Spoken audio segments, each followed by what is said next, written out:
I am so thankful for Frank's fearlessness. That is a characteristic that sadly is in short supply in Washington, and it is something the men and women in this room embody and exercise on a daily basis. I also want to thank David Green and Sarah Stern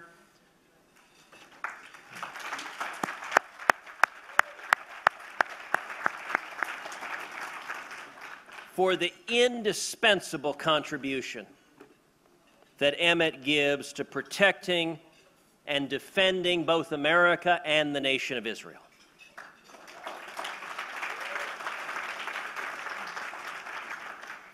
And I would be remiss if I did not also acknowledge Victoria Coates, my national security advisor,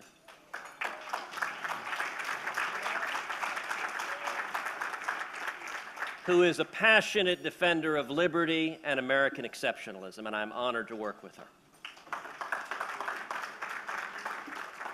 You know, Washington is a town that focuses a great deal on politics. If you go to the original Greek, the etymology of the word, politics had two parts. Poly, meaning many, and ticks, meaning blood-sucking parasites. And that fairly accurately describes this town. I want to start by congratulating the others on this program, the recipients of the Ray of Light Award.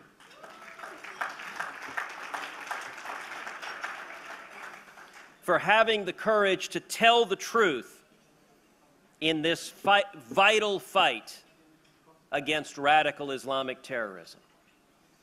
And what does it say that we have a President of the United States who is unable to utter the words radical Islamic terrorism?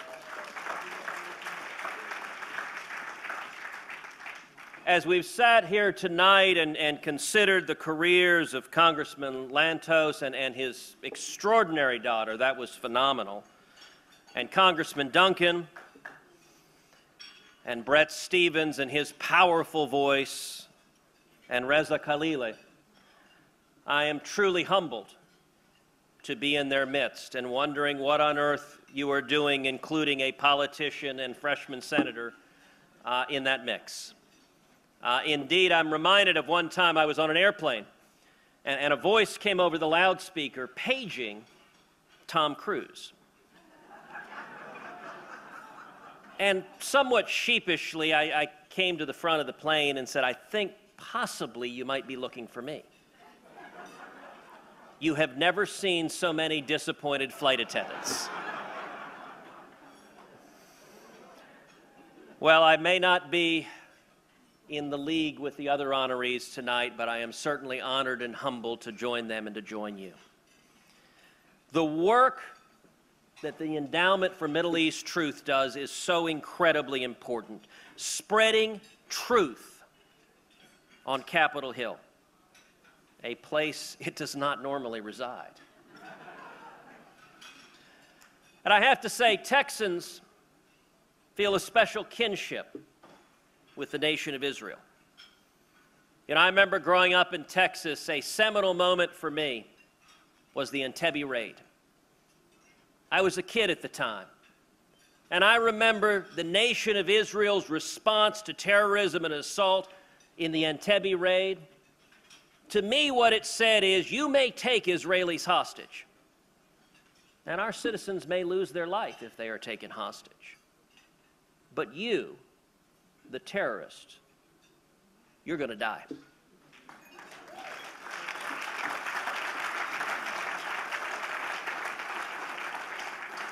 And to a 5-year-old kid growing up in Houston, that was a very, very Texan approach to the matter.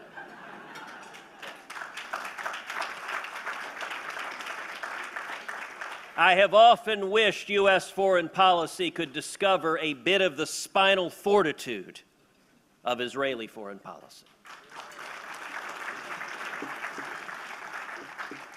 In the few months since I was elected to the Senate, I've been honored to take 2 trips to the nation of Israel. And just a couple of weeks ago, my father returned from the nation of Israel with a trip of pastors. And I'd like to comment on a similarity that I think is really quite striking between the United States and Israel that is not always noticed. You know, in my life, Frank generously talked about my experience as the son of an immigrant. 55 years ago, my dad fled from Cuba. He had been imprisoned, he had been tortured as a kid in Cuba, thrown in a Cuban jail, beaten almost to death.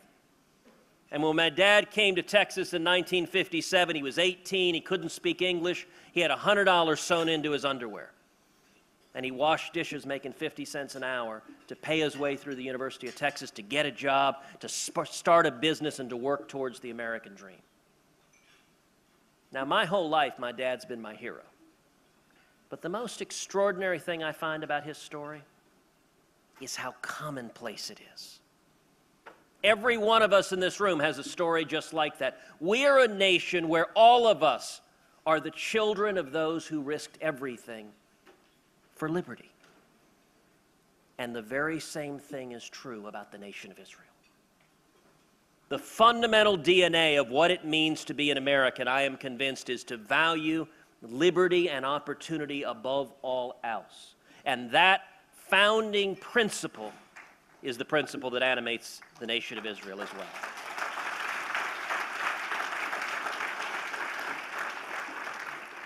I will note that Texas and Israel have many shared economic connections, including most recently we saw a natural gas production platform constructed by Houston-based Noble Energy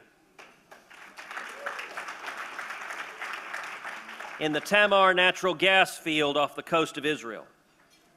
Prime Minister Netanyahu rightly called the discovery of those natural gas fields manna from heaven. And I hope our government here in the United States can likewise recognize the manna from heaven of developing our resources.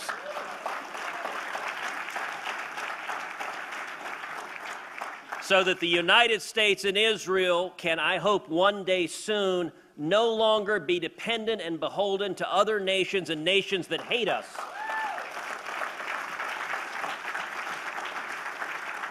For our energy supplies. And while we're at it, let me suggest a radical principle for Washington. Let's stop giving weapons to people who hate us.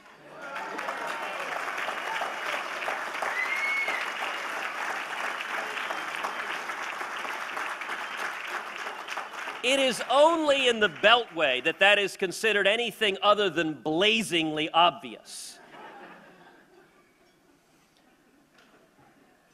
You know, when I was in Israel, I had the chance to visit Rafael Industries.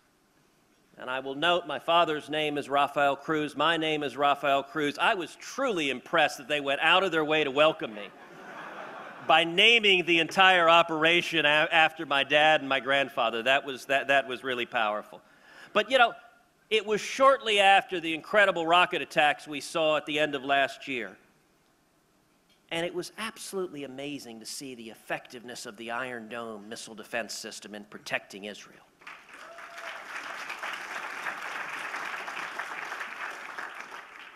Iron Dome, during those attacks, shot down 421 rockets, an 84% success rate. And I couldn't help but thinking back to the 1980s. We just recently had the anniversary, the 30th anniversary of President Reagan's SDI speech. How many of y'all remember the liberal intelligentsia deriding that as Star Wars? Some crazy cowboy, that's like a bullet hitting a bullet, we were told. Can't be done. 84% of the rockets that came into Israel were hit by the Iron Dome system, and men, women, and children did not lose their lives as a result.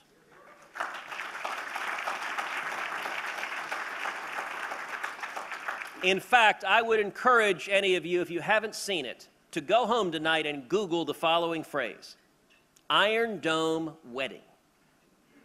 It's a phenomenal video of a wedding that was occurring in Israel when a rocket attack starts. And the person who was filming the wedding on the video camera just turned up to the sky. And you see one missile after another intercepted with Iron Dome rockets. And it's like fireworks in the sky with the wedding music in the background.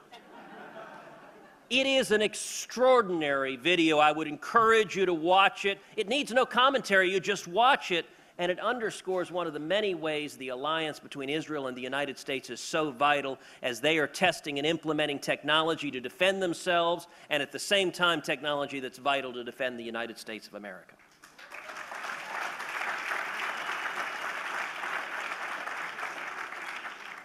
In my view, and I know the view of everyone in this room, the U.S.-Israeli alliance should remain utterly and completely unshakable.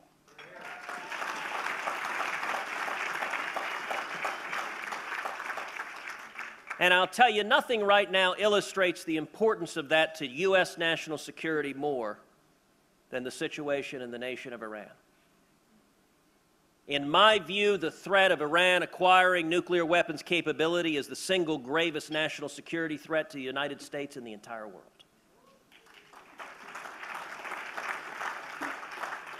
And I tell you, when I travel Texas and people ask, what are we going to do to prevent Iran from acquiring nuclear weapons capacity?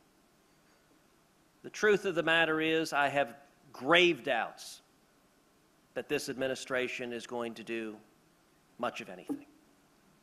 And I have even graver doubts that the mullahs in Iran believe this administration is going to do butkus. Butkus is a technical term. But what I have shared to Texans all across our state is I have great comfort that if the best intelligence estimates suggest that Iran is on the verge of acquiring nuclear weapons capability, I have absolute confidence the nation of Israel will stand up and defend herself.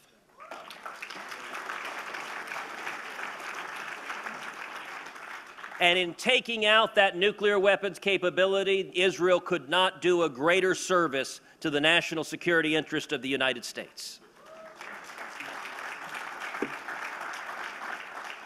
Now, frankly, Israel shouldn't have to. We should be willing to get up and defend ourselves. But I'm grateful for support from wherever it comes.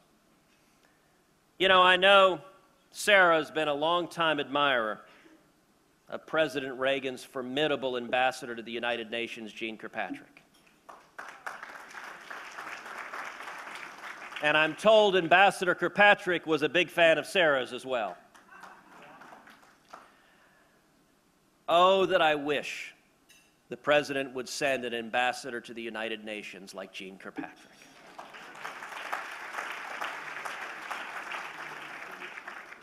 And not so much like the good Professor Power. How different things are today. Just today, standing on the east side of the Brandenburg Gate, President Obama gave an extraordinary speech. I think it was fitting he was on the east side of the gate. An extraordinary speech where he gave a celebration of, quote, the Universal Declaration of Human Rights. He called upon the world to, quote, care about more than just our own self-comfort, about our own city, about our own country. What a foolish and provincial idea to care about your own country. No, he said, he demanded that we instead, quote, embrace the common endeavor of humanity. For, quote, we are not only citizens of America or Germany, we are also citizens of the world. Standing at the Brandenburg Gate. It's a wonder lightning didn't strike the man. The irony, of course, was that President Obama was able to stand on what was the Soviet side of the Brandenburg Gate and talk about global peace and justice because of the strength of the very nuclear arsenal that he is working to dismantle.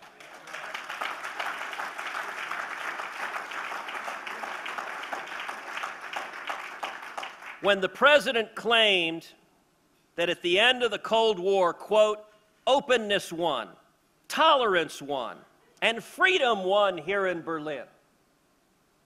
No, they didn't. The United States of America won.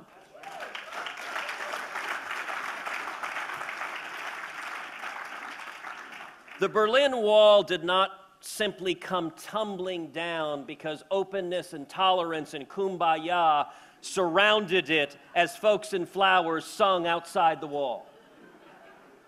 The Berlin Wall came down because we had an American president with the moral clarity to say our policy towards the Soviet Union can be reflected in one simple formula. We win, they lose.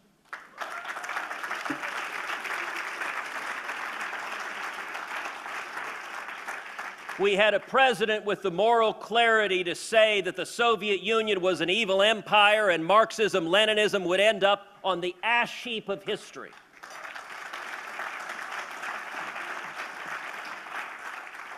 And we had a president that had the courage to go to West Berlin, stand before that gate, and demand of a totalitarian leader the most important words uttered by a leader in modern times: Mr. Gorbachev, tear down this wall.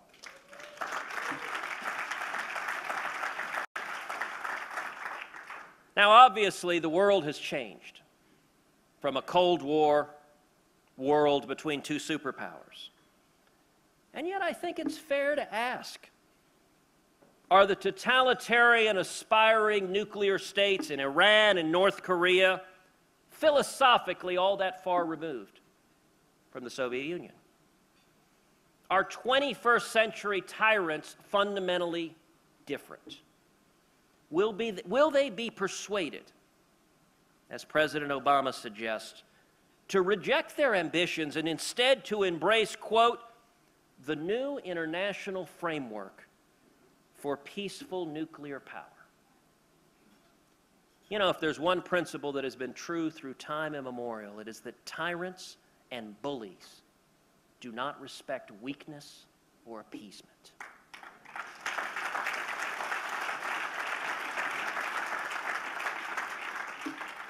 We need American leaders at the United Nations, at the State Department, and most especially at the White House, who clearly understand that America and Israel are not what's wrong with the world.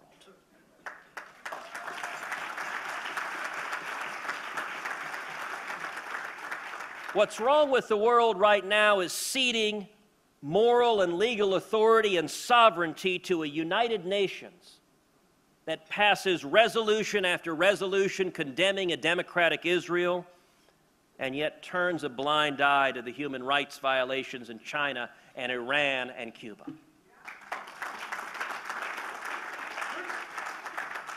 What's wrong with the world is failing to understand that the enemy that fires thousands of rockets into Israel is the very same enemy that attacked us at Fort Hood.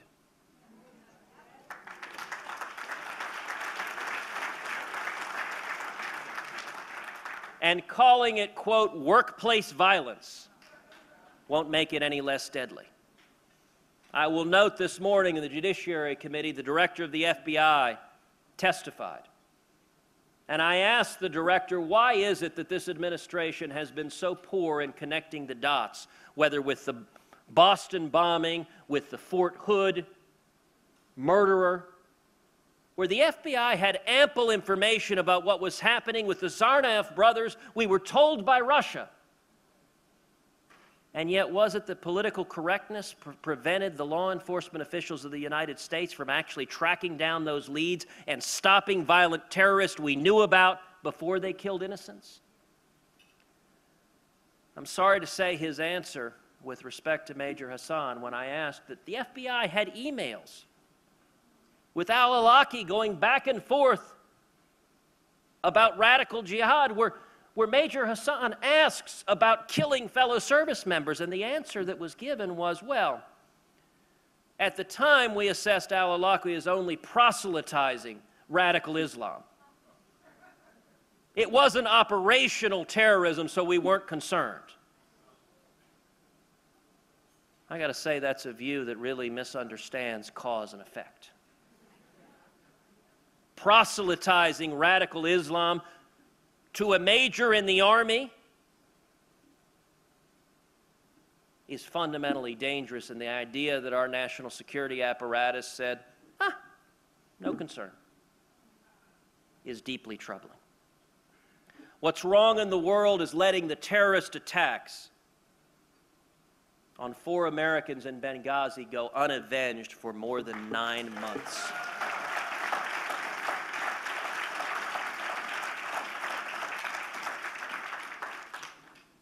You know, at the time, the president said, we will track down those who have done this. Who exactly has been tracked down? What's wrong in the world is celebrating a so-called Iranian election that really means the status quo selected by their so-called supreme leader. While the mullahs in Tehran pursue nuclear capability to target the United States and Israel. And what's wrong in the world are regimes from Tehran to Cairo that permit or even encourage the continued persecution and murder of Christians and Jews.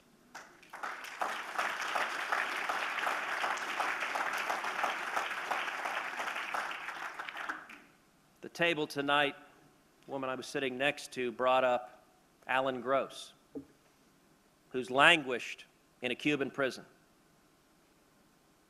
She talked about the desperation, the desolation, the loneliness of his wife as her husband seems forgotten.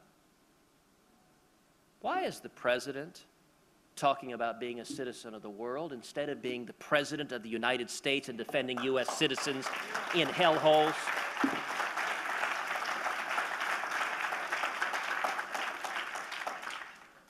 But as disturbing as all of that is, what is right is the rock-solid alliance and partnership between the United States and Israel.